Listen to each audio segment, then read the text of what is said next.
총선을 앞둔 정치권도 인사를 앞둔 검출도 바쁜 모습인데요. 가장 핫한 이슈만 쏙쏙 뽑아서 정리했습니다. 오늘의 나이트 포커스입니다.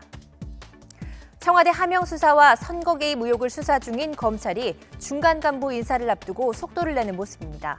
황운하 전 울산경찰청장에게 출석을 통보하고 경찰청 추가 압수수색에도 나섰습니다. 오늘부터 총선까지 꼭 90일이 남았습니다. 어제 총선 1호 공약을 발표하고 정책 대결에 나선 여야가 오늘은 나란히 영입인재를 발표했습니다. 한국권 최초로 성전환 수술을 받은 트랜스젠더 부사관이 탄생했습니다.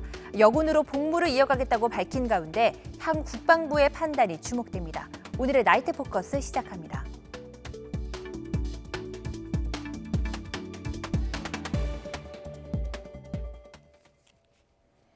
오늘의 패널 두 분 소개해드리도록 하겠습니다. 양지열 변호사, 이경수 전 새누리당 부대변인 나오셨습니다. 안녕하세요. 안녕하십니까? 안녕하세요. 검찰이 경찰청 본청 압수수색에 나섰습니다. 이번이 세 번째 압수수색이라고 하는데요. 이 검찰 고위 간부 인사가 있은 이후에도 이 수사가 계속 속도를 내고 있는 점, 이 부분에 대해서 여러 가지 분석이 나오고 있는데 뭐 중간 간부나 평검사가 바꾸기 전까지는 계속 예정대로 수사가 진행된다 이렇게 봐도 되는 걸까요?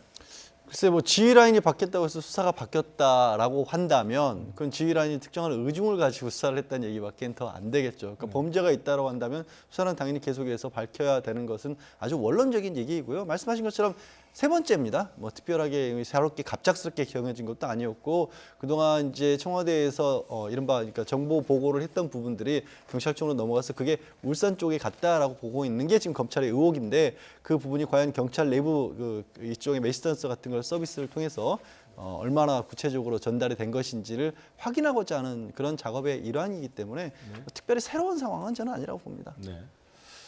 지금 검찰이 압수수색을 한 이유 바로 이른바 하명 수사 논란 때문인데요. 당시 지역 경찰청장은 바로 황운하 씨였습니다. 이 검찰이 황운하 전 청장에게 출석을 통보를 했는데요.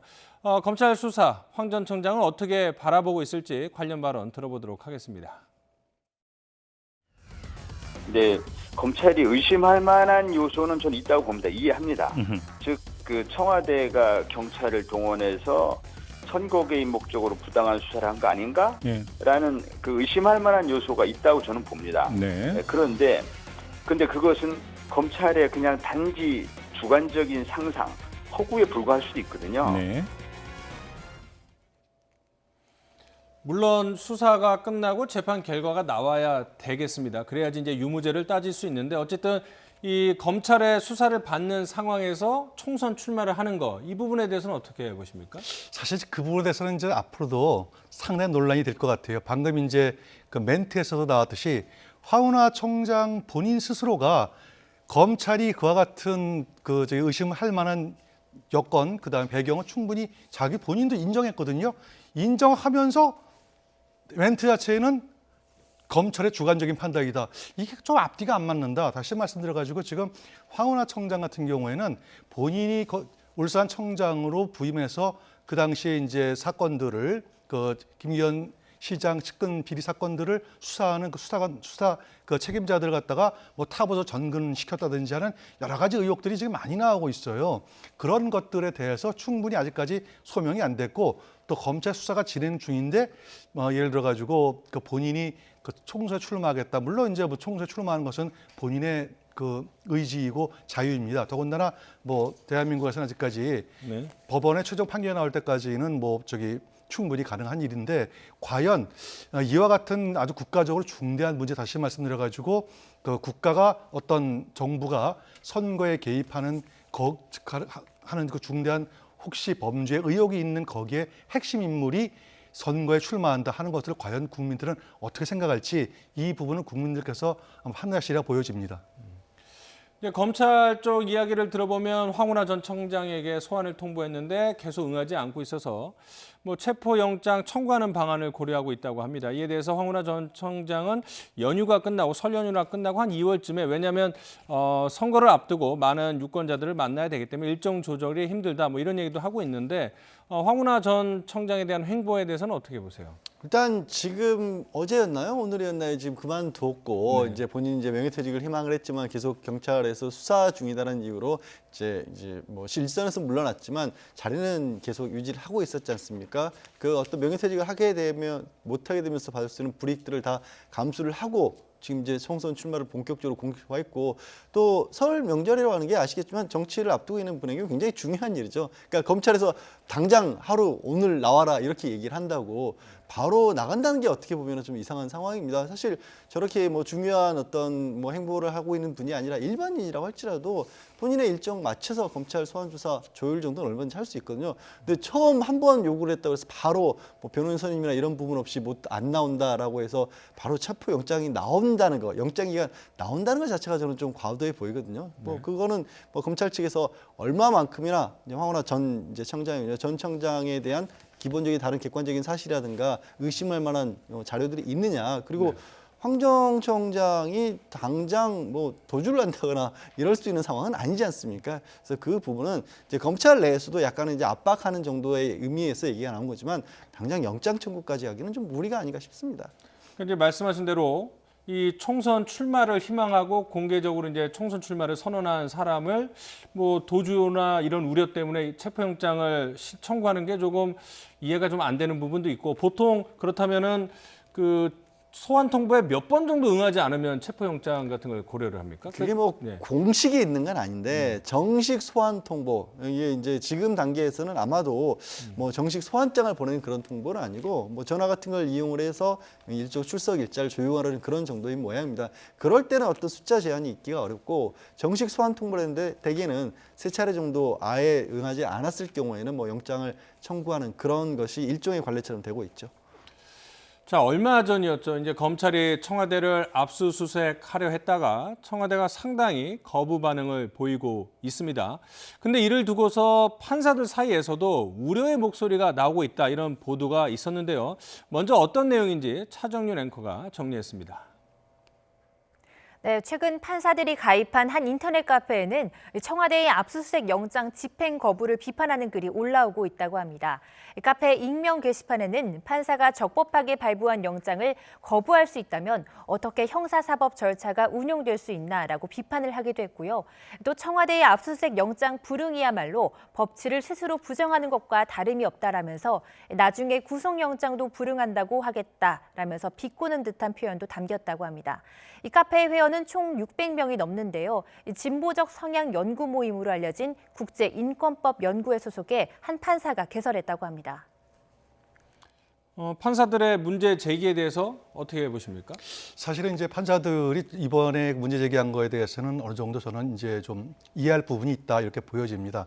아시다시피 이제 지난 그 박근혜 정부 당시에 그때 그 국정농단 사건을 수사하면서 검찰이 처음에 이제 청와대 압수수색을 요청을 했는데 그때 국가 1급 보안시설이라고 그래가지고 일단 안으로 진입하는 건 막았지만 그래도 자료를 제출한 건 사실은 있거든요. 근데 이번에 거의 비슷한 사안이라고 보여진다면은 청와대 대응이 좀 잘못된 것 같아요. 예를 들어가지고 비슷하게 국가 보안시설이기 때문에 들어오는 건 하지만 우리가 필요한 목록들을 주시면은 그 다음에 저희가 성실하게 주겠다. 그 다음에 목록 자체가 조금 불투명하면은 추가로 좀 이렇게 해줬으면 좋겠다고 의견 교환이 됐으면은 별 문제가 없는데 영장 발급한 것 자체를 갖다 비판해 버렸거든요. 그러니까 판사들 입장에서 볼 때는 다른 그 내용 속에서 뭐가 문제가 있다고 하는 건 자기들 받아들이겠는데 영장 발부한 것 자체를 갖다가 비판한 것에 대해서는 우리들이 받아들이기 어렵다라는 것들이 이제 판사들 분위기가 있는 것 같고요. 두 번째는 특정을 했다 그러면 특정한 것이 또 문제가 되고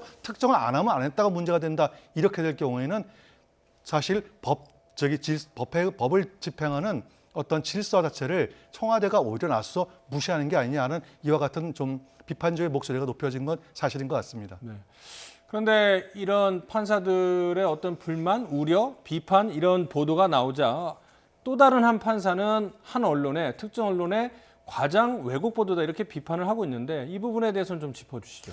그러니까 이런 어떤 뭐 특정 게시판이라든가 여론의 동향인 것처럼 언론에서 보도를 하게 될 때는 아무래도 그좀 주목을 하게 되는 발언들에 그렇죠. 대해서 좀 찾고 부각을 시키지 않습니까? 그러니까 지금 여기 게시판에 가입된 분들이 600명이라고 하지만 그분들에게 일일이 다 여론조사를 하는 것처럼 취재를 할 수는 없죠. 그중에 눈에 띄는 글이 있었기 때문에 그 부분을 짚어서 보도를 한 거고 저런 의견이 있는 건 또 사실이지만 그게 또 전체 600명 내지는 저 게시판 뭐 카페라고 인터넷 카페라고 하는데 거기에 의견이 전부 일치된 것처럼 그렇게 또 볼 수 있는 여지는 없어 보여요. 게다가 이제 청와대 같은 경우에도 사실은 압수수색을 한다는 게 지난 뭐 박근혜 정권 때도 그랬지만 이게 실제 강제 압수수색 형태로 이루어지진 않았습니다. 그러니까 그때도 그렇게 했고 이미 제출 형식으로 압수수색 영장을 받았지만 기다리고 있었을 때 서류를 제출하는 그런 형식이었는데 어느 정도 타협이 이루어졌다라고 본다면 지금은 그만큼의 타협을 이루어질 만한 상황이 아니라고 청와대는 판단한 것 같죠. 사실 이제 아까 국정농단 때를 말씀하셨지만 그때는 언론에서 제기된 의혹이 사실 굉장히 좀 뚜렷해 보이는 의혹이 있었고 실제 그 의혹들이 고스란히 증거로까지 채택이 됐었는데 아직은 청와대에 그런 걸 보여주면서 이게 이런 정도의 문제가 있기 때문에 자료를 저희는 필요로 합니다. 이게 또 나온 건 없거든요. 그러다 보니까 청와대 입장에서는 최근에 또 뭐 어찌 보면 좀 갈등을 빚고 있는 상황이어서 이런 정도의 어떤 요구로는 들어줄 수가 없다라는 입장을 밝힌 걸로 봐야겠죠.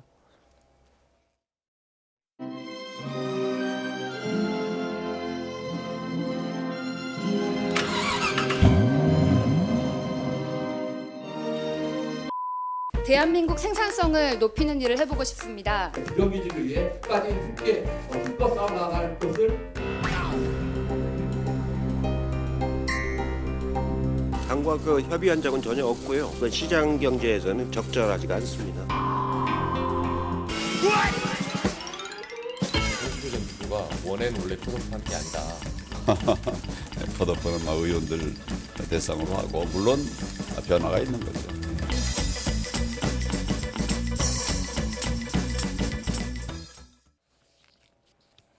먼저 여야의 인재 영입 경쟁부터 좀 짚어보도록 하겠습니다. 뭐 아직 이제 계속 추가적으로 인재 영입을 하고 언론에 발표를 하는 그런 형식을 취할 텐데요. 지금까지 공개된 인재 영입 어떻게 평가를 할 수 있을까요?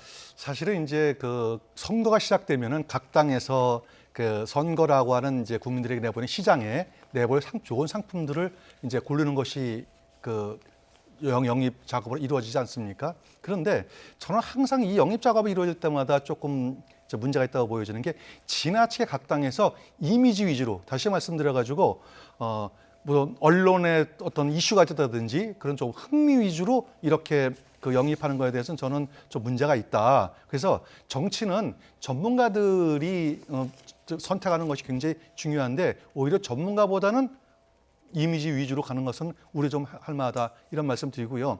사실은 이제 늘 말씀드리면 그 유럽에서 예를 들어 가지고 핀란드에서 30대 여성 총리, 그다음에 프랑스 사르코지 대통령치 젊은 대통령 이렇게 말씀하셔서 젊은 사람 한 거지만 사실상 이분들은 18살 때부터 정당에 입당을 해가지고 끊임없이 정치권에 받으신 분들이에요. 그래서 우리처럼 어느 날 갑자기 언론에 부각돼가지고 인재로 영입돼가지고 결국은 그분들이 국회에 들어가서 뭘 했느냐. 4년 뒤에 성적표를 보면 매우 초라한 결과를 가져온 것들이 허다합니다. 그래서 각 당의 영입은 가급적 전문가 위주로 돼야 된다라는 말씀드리고 그런 차원에서 본다면 아직까지 이 방면에서 정말 전문가냐라고 하는 어떤 그런 비중을 볼 때는 다소 부족한 게 사실입니다.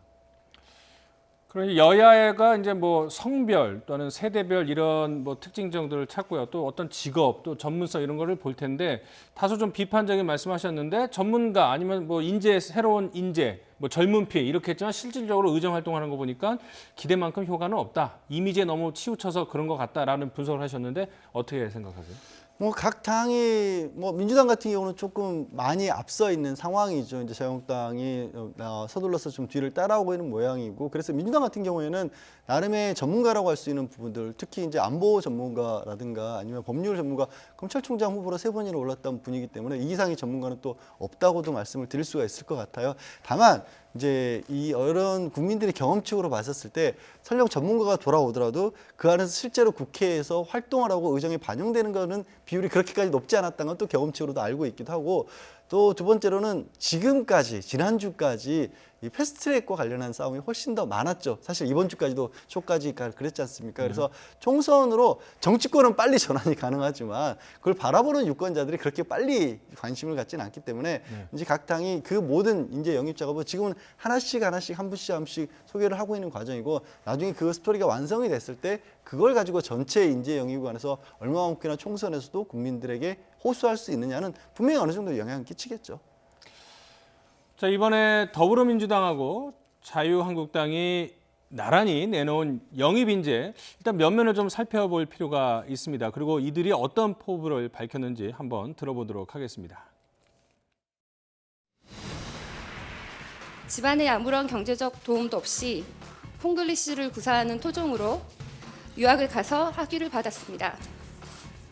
또한 저보다 더 힘든 사람을 돌아보고 빈곤 문제를 담당하는 국제기구에서 일하는 계기가 되었습니다.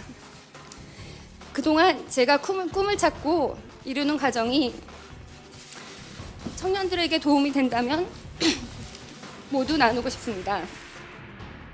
제가 뭐 그렇게 대단한 사람은 아닙니다. 제가 대단히 정의롭고 올바르서 이런 공익신고를 한 것은 아니고요. 적어도 제 양심의 마음에 양심이 원하는 대로 그래서 공익신고를 했고 당연히 대한민국 국민으로서 지켜야 될 법질서 그러니까 산업안전보건법, 공익신고자 보호법 이걸 지키기 위해서 싸워왔고요. 먼저 민주당이 영입한 최지은 박사 좀 살펴보도록 하겠습니다. 세계은행 선임 이코노미스트고요. 본인이 설명한 대로 집안의 도움 없이 미국으로 혈혈단신 유학을 가서 명문대에서 석박사 학위를 받고 이 아프리카나 제3세계와 관련된 그런 국제기구에서 활동을 한 젊은 전문가라고 볼 수가 있을 텐데요.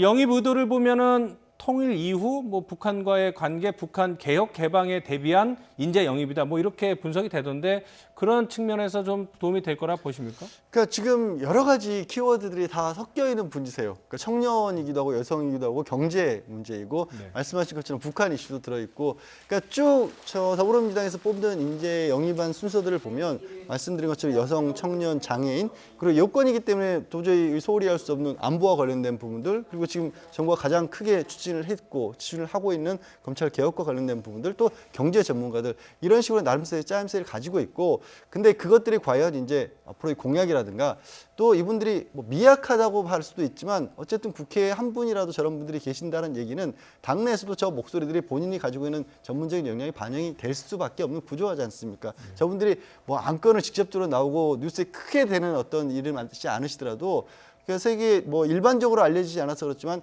각 또 그 분야의 목소리들 그 분야에 또 따로 활동하는 또 국회의원들이 상당히 많기 때문에 그런 부분들이 국민들에게 얼마만큼이나 영향이 있다라는 것을 잘 알리느냐가 이제 영입 이후의 작업이 되지 않을까 싶습니다. 자, 이번에는 한국당이 발표한 이종원 씨에 대해서 알아보도록 하겠습니다. 자신이 다니는 대기업의 산업재해 문제를 폭로를 했습니다. 이른바 공익 제보자인데 이분 이력을 봤더니 문재인 대선 캠프에서도 또 활동을 했던 것으로 알려졌는데 그래서 좀 의외다 이런 평가가 있습니다. 네. 이제 그동안에 이제 자유한국당 입장에서 자유한국당에 대한 국민들의 이미지는 대부분이 이제 좀 상대적으로 가진 자에 대한 편을 많이 든다. 이런 이미지를 많이 가졌거든요. 이번에 아마 이종원 씨를 영입하는 과정 속에서는 이분이 이제 주로 산업재해 다시 말씀드려가지고 노동 문제 그 중에서도 재해 관련 노동 문제 상당히 이분이 좀 여러 가지 활동을 많이 하신 분으로 알고 있어요. 근데 어떻게 보면은 문재인 캠프에서 일했다는 이제 과거 전력이 있지만 그 부분에 대해서는 아마 오히려 거꾸로 자유한국당에서 이런 걸 노린 것 같아요. 문재인 정부의 캠프에서 일을 하면서 끊임없이 이 부분에서 문 정부가 관심을 갖고 좀 더 나은 형태의 어떤 그 제도적 개선이 될 줄 알았는데 오히려 문재인 정부는 그쪽에는 관심이 없더라. 그러니 차라리 오히려 야당인 자유한국당 쪽에 가서 이 문제를 집중적으로 자기가 자기 경험을 살려보겠다는 그런 아마 의도가 있으신 것 같아요. 그래서 자유한국당 입장에서 볼 때는 어떻게 보면 좀 새로운 신선하다 이렇게 저는 평가하고 싶습니다. 자, 선거 앞두고서 이제 여야가 인재 영입 경쟁뿐만 아니라 이제 정책 경쟁도 하고 있는데 이런 가운데 가장 민감한 분야 중에 하나인 부동산과 관련해서 강기정 청와대 정무수석의 발언이 상당한 논란을 불러일으키고 있습니다. 바로 매매 허가제 도입, 이 부분 때문인데요. 청와대까지 나서서 진화에 나섰습니다. 하지만 계속 논란은 계속되고 있는데 먼저 강 수석의 발언부터 들어보도록 하겠습니다. 부동산 매매 허가제 허가 받고 매매하도록? 그렇습니다. 그래서 부동산 이 매매가 단순한 살 집을 만드는 게 아니라 거의 투기이기 때문에 투기적 수단으로 삼는 사람들에게는 매매 허가제까지 도입해야 되는 거 아니냐라는 이런 주장에 우리 정부는 귀를 기울여야 한다고 생각합니다. 정리를 하자면 이제 집값 잡기 위해서 이런 제도에 대해서도 의견을 기울여야 된다. 이런 얘기니까 사실 도입을 하겠다는 얘기는 아니거든요. 그래서 그렇죠.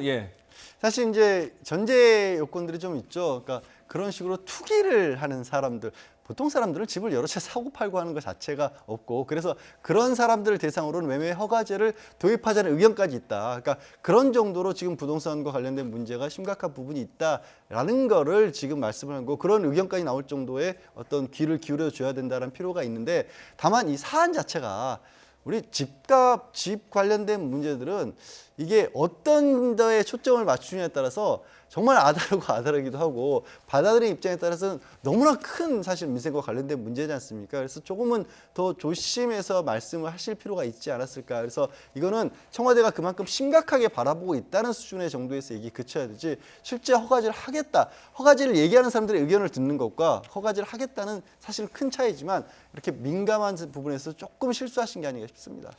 네. 이 부분에 대해서 이제 사실은 야당이나 이제 또 사회 쪽에서 사실 여러 가지 얘기들이 많이 나오는데, 한 두세 가지 정도에서 이제 좀 문제가 있는 것 같아요. 첫째, 정무수석은 원래 비서 아니겠습니까? 대통령이 비서입니다. 그 비서는 원래 그 비자가 은밀할 비자거든요. 다시 말씀드려가지고 비서가 얘기하는 것은 곧 대통령이 말씀하시는 거하고 똑같이 받아들일 우려가 굉장히 커요. 굉장히 우려스럽습니다. 그래서 비서는 말을 최대한 아껴야 된다. 근데 그런 부분에서 강기정 수석이 저 얘기를 한 것은 굉장히, 그것도 방송에서 얘기했다는 것은 굉장히 좀 부족했다라는 말씀 드리고, 두 번째는 이 부분에 대해서는 이미 김현미 장관도 기자들의 질문에 대해서 절대 그럴 리가 없다라고 이미 부정한 사건이 부정했거든요. 근데 이 얘기가 또 나왔다는 얘기는 여권에서 상당 부분 이 부분이 단순히 말실수라든지 아니면 검토 수준 그게 아니고 상당히 이 부분을 논의가 깊숙이가 됐다. 혹시 이런 가능성이 없다라는 차원에서 굉장히 위헌적인, 초법적인 이와 같은 것들을 청와대가 만약에 구상했다면 이 부분에서는 굉장히 좀 앞으로도 좀 자제해야 될 필요가 있다. 이런 말씀 꼭 좀 드리고 싶습니다. 자, 그렇다면 부동산 매매 허가제 도입, 도대체 어떤 제도길래 이렇게 논란이 되는 걸까요? 차정연 앵커가 정리했습니다. 청와대 강기정 정무수석이 최근 주택거래 허가제의 검토 가능성을 언급하면서 파장이 심상치 않습니다. 야당의 비판이 이어지는 건 물론 청와대 관계자도 강 수석 개인의 생각이다라면서 진화에 나섰는데요. 청와대도 선을 그은 주택 매매 허가제, 말 그대로 집을 사고 팔 때 정부의 허락을 맡으라는 겁니다. 과거 참여정부에서 서울 강남권 등의 투기 지역에 있는 고가의 주택 여러 채를 팔거나 살 때 정부 허가를 받도록 하자며 처음 제기를 했죠. 2003년 당시 노무현 대통령은 주택거래 허가제가 포함된 토지 공개념을 도입하겠다며 메가톤급 규제 정책을 시사했습니다. 지금 정부는 종합적인 부동산 대책을 준비하고 있습니다. 그리고 그것으로도 부족할 때에는 강력한 토지 공개념 제도의 도입도 검토하겠습니다. 반발은 만만치 않았습니다. 주택을 아무리 공공재로 본다고 하더라도 개인의 거주 이전을 제한하거나 사유재산권을 침해할 수 있어서 위헌 소지가 많다는 거였습니다. 당시 정부 부처들도 부작용을 우려하며 신중한 입장을 보였고 결국 차선책인 부동산 거래 신고제로 노선을 바꿨습니다. 시장 경제를 제약한다든지 또는 그 주택의 그 공급을 오히려 제약하는 방향으로 작용할 수도 있기 때문에 앞서 문재인 대통령은 부동산 투기와의 전쟁에서 이기겠다며 강력한 추가 규제를 시사한 바 있죠. 전문가들은 불안한 부동산 민심을 잡기 위해 4월 총선 전에 안정대책 카드를 꺼낼 것이다 라는 관측을 내놓고 있습니다. 하지만 여전히 공급은 없고 규제를 통한 반쪽짜리 대책에만 집착하고 있다는 지적도 나오고 있는 가운데 문재인 정부의 진단과 해법은 무엇일까요? 네, 실제로 보신 것처럼 이제 부동산 거래 허가제 도입이 적극적으로 검토된 적도 있었습니다만 여러 가지 논란 끝에 실행에 옮겨지지는 못했습니다.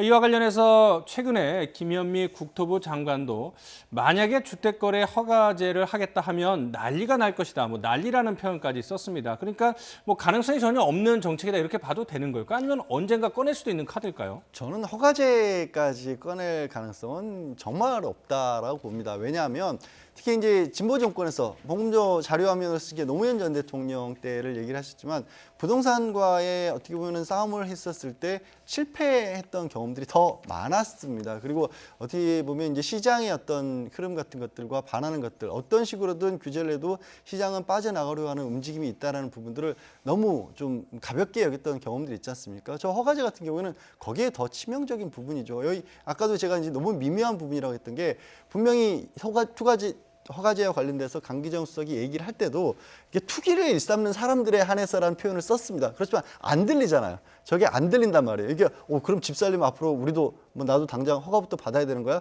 집 사는 것조차도 어려운데 이 생각을 할 만큼 시장에서는 좀 잘못된 신호로 받아들일 수 있고 무엇보다도 말씀하신 것처럼 헌법적으로도 사유재산제의 침해 소지가 굉장히 큰 제도라서 저게 받아들여질 가능성은 없어서 그래서 부랴부랴 청와대에서도 그렇고 여당에서도 진화에 나선 거죠.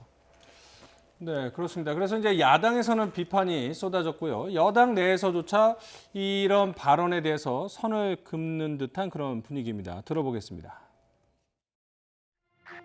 허가제 같은 경우는 굉장히 강한 국가 통제 방식인데 그런 건 시장 경제에서는 적절하지가 않습니다. 실효성은 없고 혼란만 키운 제 눈과 귀를 의심했습니다. 집을 사려면 정부 허락을 받으라는 것 아닙니까? 정말 사회주의적 부동산 정책 바로 그 자체입니다. 정말 이 정권의 무능과 무모함의 끝이 어딘지 머리가 아찔해집니다. 어쨌든 들으신 대로 또 우리 평론가 말씀하신 것처럼 이제 부동산 매매 허가제 도입될 가능성은 뭐 거의 없다 이렇게 이런 분석이 우세한데요. 그렇다면 문재인 대통령 과연 어떤 초강력 규제 카드를 내놓을지, 특히 이제 총선을 앞두고 집값 문제, 부동산 정책은 가장 민감할 수밖에 없고요. 여야도 경쟁적으로 부동산 정책을 내놨습니다만은 여당은 세 채 이상의 부동산 소유자에게 세금을 더 물리는 방안을 공약으로 내세웠고요. 자유한국당은 오히려 규제를 풀어서 수요 공급을 좀 더 원활하게 하겠다 이런 상반되는 정책을 내놨는데 이런 극과 극의 정책에 대해서는 어떻게 볼 수 있을까요? 일단 이제 이건 시장을 어떻게 보느냐 하는 문제이죠. 흔히 저희가 이제 하는 말이 뭐냐면은 아무리 정부나 국가가 시장을 이길 수는 없다. 다시 말씀드려서 시장은 시장 나름대로 논리에 의해서 흘러가는데 이걸 정부가 어떤 규제를 통해 가지고 그 시장의 흐름을 잡겠다고 하는 것은 이것은 잘못된 거다. 효과도 없다. 이런 차원에서 이제 그게 좀 다 달리는 것 같고요.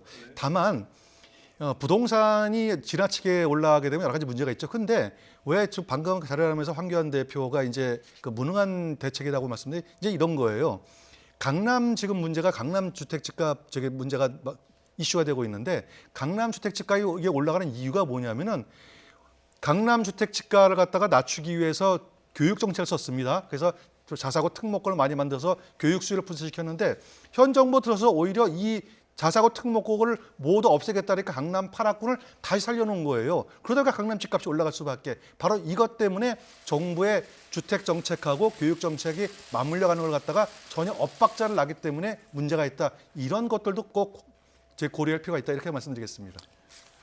이번에는 총선을 앞두고 가장 뜨거운 영역이 될 공천 문제 한번 알아보도록 하겠습니다. 이 홍준표 전 대표가 자신의 고향에서 출마를 하겠다 이렇게 얘기를 했더니 황교안 대표는 컷오프를 시사를 했습니다. 그러니까 이제 공천 자체를 받지 못하도록 그렇게 사전에 차단을 하겠다 이렇게 얘기를 했는데 황교안 대표가 강력한 의지를 밝혔습니다. 실질적으로는 어떻게 공천 과정이 돌아갈 거라고 보세요?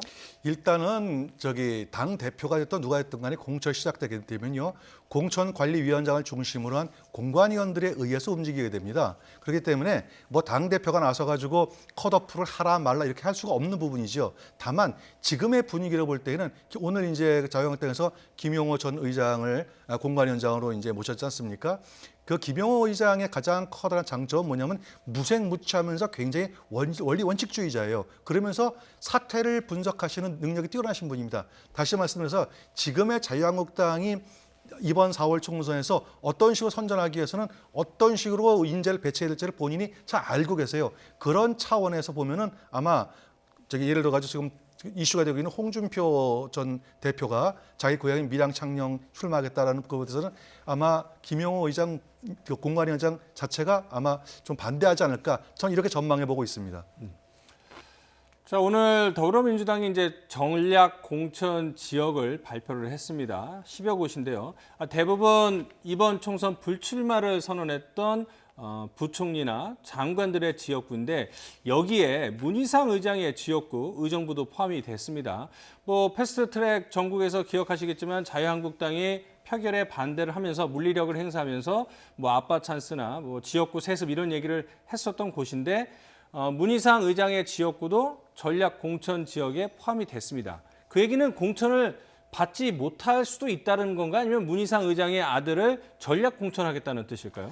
두 가지 가능성을 다 열어놓고 있고, 또 이제 지금 민주당 같은 경우에는 다른 때도 늘 그렇긴 합니다만 지역구의 중요성이 굉장히 높아졌죠. 그러니까 패스트트랙을 받아들여서 지금 연동형 비례대표제를 하면서 지금 뭐 자유한국당에서는 비례자유한국당 그 이름 못 쓰게 됐지만 좀 위성 정당을 만들겠다는 거 아니겠습니까? 그러다 보면 그렇게 됐을 경우에 실질적으로 어떻게 보면 표에 영향을 줄 수가 있고, 뭐 국회에서 제1당의 자리가 위협될 수도 있다는 분석까지 나오고 있는 상황이기 때문에 그 어느 때보다도 지역구의 중요성이 훨씬 더 중요해졌고 올라가 있는 상황이고, 또 의정부 지역이라고 하는 것이 전통적으로 어찌 보면 좀 접경 지역에 가까울수록 또 보수적인 색깔도 좀 강할 수 있는 것 아니겠습니까?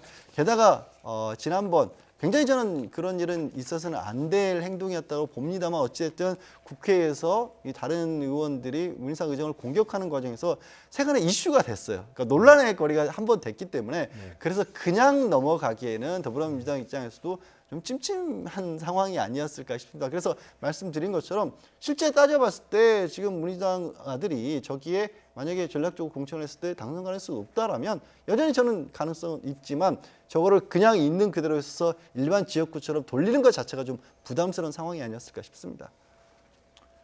자, 이른바 공천 칼바람이라고 하죠. 늘 선거 때만 되면 현역 의원들 이 컷오프 명단에 포함될지 여부에 촉각을 기울이게 마련입니다. 이 컷오프란 무엇인지, 또 어떤 사례가 있었는지 차정윤 앵커가 정리해드렸습니다. 네, 컷오프는 재선을 노리는 현역 국회의원들이 넘어야 할 1차 관문이라고 할 수 있습니다. 공천 본심사 이전인 컷오프 단계에서 탈락을 하면 아예 그 정당 후보로 선거에 출마할 수가 없는데요. 의원들에겐 공포의 저승사자라고도 할 수 있죠.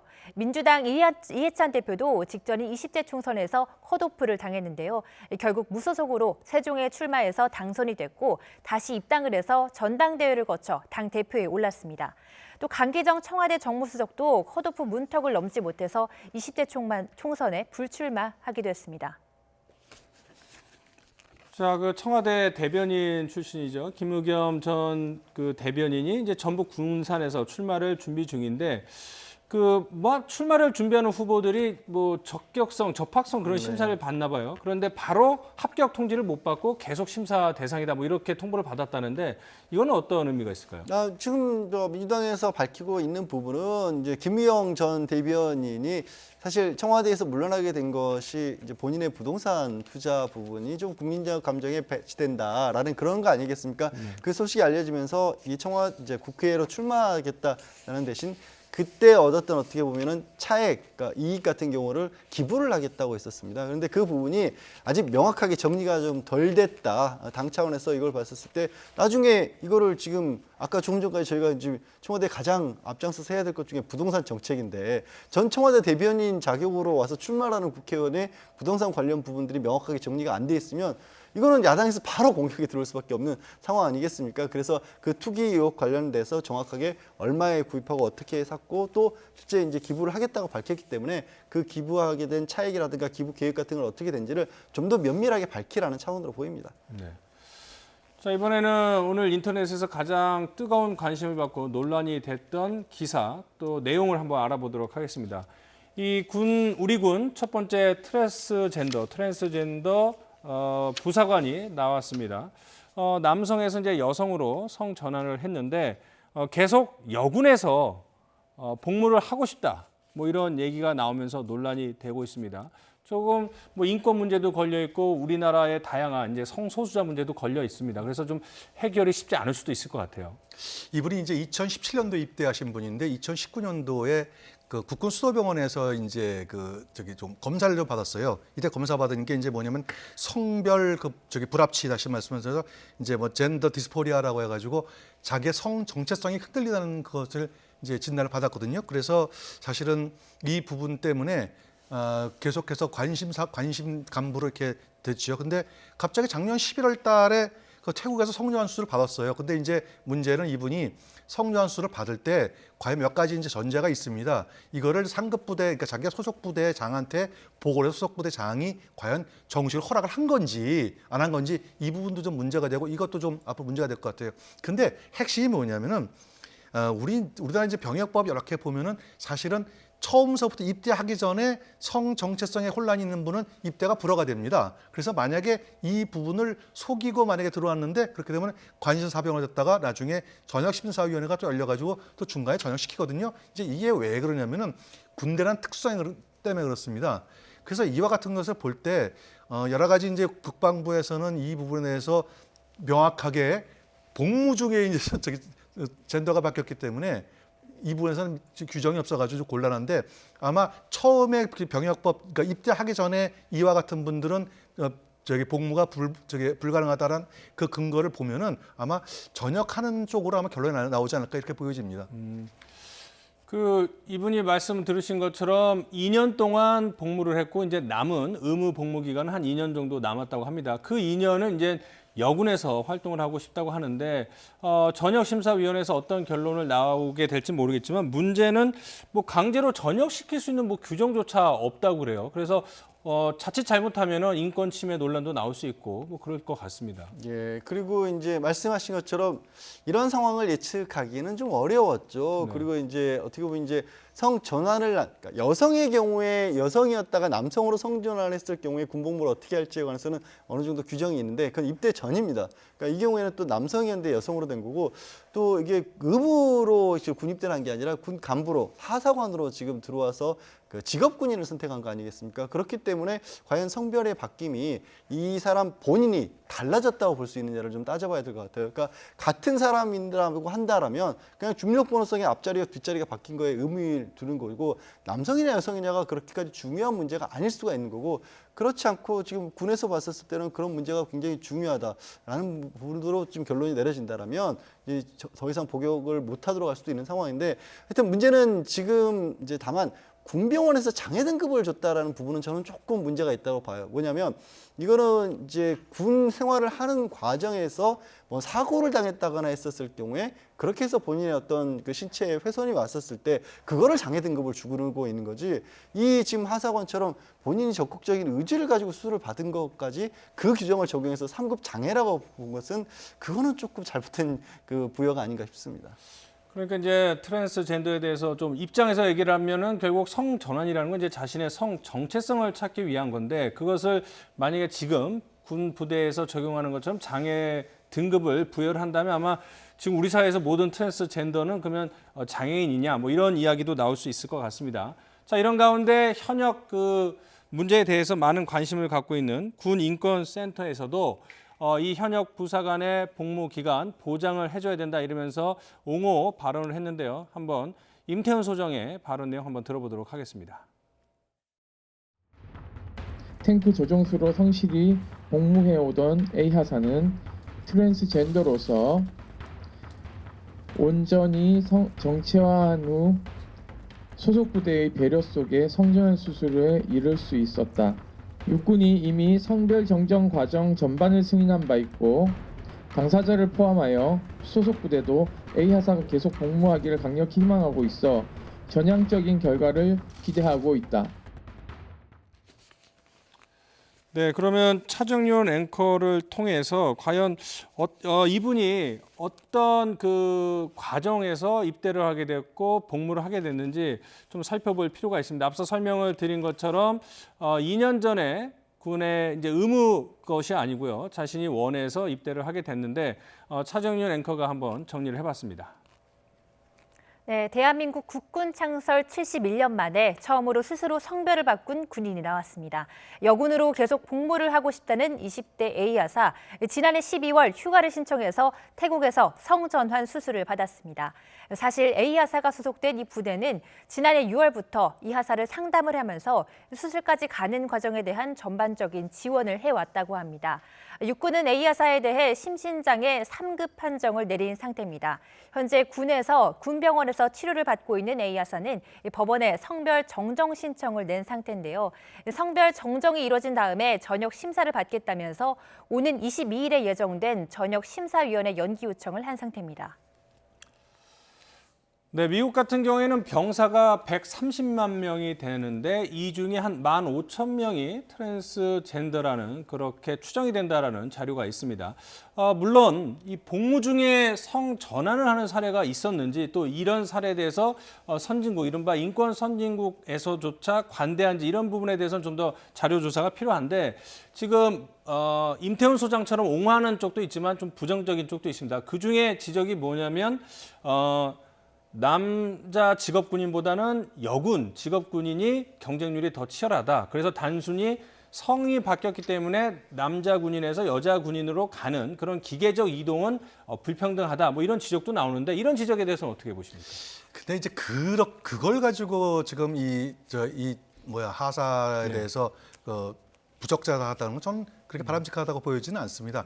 정작 중요한 것은 군은 전투력을 최고로 항상 유지해야 되거든요. 근데 이와 같이 성전환 수술을 하신 분이 통상 의학적으로 보면은 뭐 호르몬 치료를 계속 받아야 되고 그다음에 거기에 상당수 상담치료도 받아야 된다 그래요. 그러면 그 자체로 전투력을 최고로 유지해야 되는 그 기본 의무에서 져버린 게 아닌가. 그런 차원에서는 제가 볼 때는 복무 부적격이고, 두 번째는 예를 들어 가지고 군 내부에서 벌어지는 여러 가지 문제들, 예를 들어 사건, 사고 이 부분들에 대해서 과연 이 간부로서 적절히 대응할 수 있겠느냐 하는 그런 부분들을 집중적으로 봐야지, 아까 앵커께서 말씀하신 대로 여성이 경쟁이 높고 남성이 낮고 하는 그걸로 가져가는 것은 좀 옳지 않다 이렇게 보여집니다.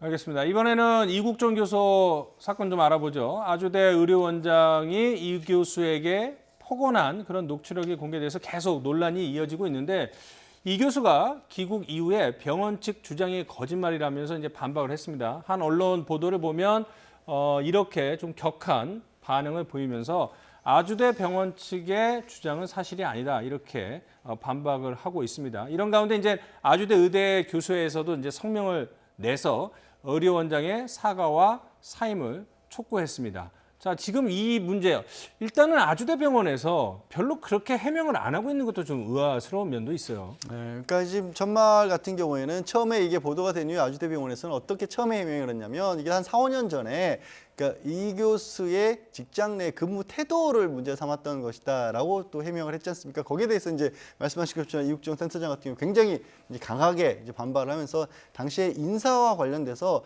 그 직원의 그 근무 기간을 이 원장이 착각을 한 나머지 그런 식으로 험한 정말 욕설을 계속해서 퍼붓고 1시간 이상이나 얘기를 했다. 물론 이 부분은 이국종 센터장의 주장입니다만, 이 녹음된 욕설만 가지고 봤었을 때도 어떤 경우라고 할지라도 의사 원장이 동료 의사, 물론 신분으로 따진다면 본인의 지휘 감독을 받아야 된다고 하지만 있을 수 없는 얘기를 한 거는 사실인 거로 보이고, 또 아주대 교수 측에서도 이 부분에 있어서 굉장히 강력한 목소리를 내면서 사퇴를 촉구하게 된 계기는 이 교수들의 주장에 따르면 이전에도 비슷한 사례들이 있었다라는 거예요. 그러니까 이국종 교수와의 갈등뿐만 아니라 그 전에 다른 의사들 향해서도 이런 욕설이나 막말을 했던 그런 점들이 있었기 때문에, 그래서 이제 이 부분이 좀 그 교수들도 어찌 보면은 아주대 병원 측 입장보다는 이 이국종 교수의 편을 좀 들고 있는 거 아니겠습니까? 그래서 이런 부분은 그러니까 이 논란에 그러니까 외상센터를 둘러싼 논란 부분은 또 별개로 보고 이 말 자체는 또 지나친 부분에 대해서는 책임은